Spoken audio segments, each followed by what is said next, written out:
এর বিরুদ্ধে আমরা যদি প্রতিবাদ না করি তাহলে কলেজটাকে তিনি লুটে পুটে খেয়ে শেষ করে দিবে। আপনারা সবাই অবগত আছেন, ক্যান্টিনের সামনে 5টা মেহগনি গাছ কেটে প্রিন্সিপাল আত্মসাৎ করেছে। শুধু তাই নয়, শিক্ষার্থীদের কাছে থেকে অন্যায়ভাবে গাড়ি ভাড়া ডাবল নিচ্ছে।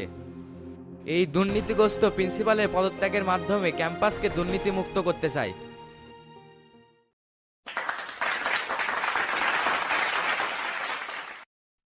কেউ দুর্নীতি করার চেষ্টা করলে তাকে আমরা শক্ত হাতে প্রতিহত করব।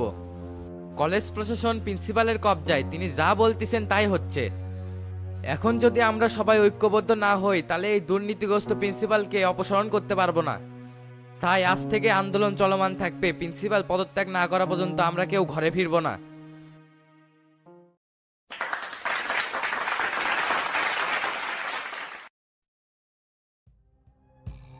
স্যার, আপনার কথাটা আমি বুঝতে পারছি। যত তাড়াতাড়ি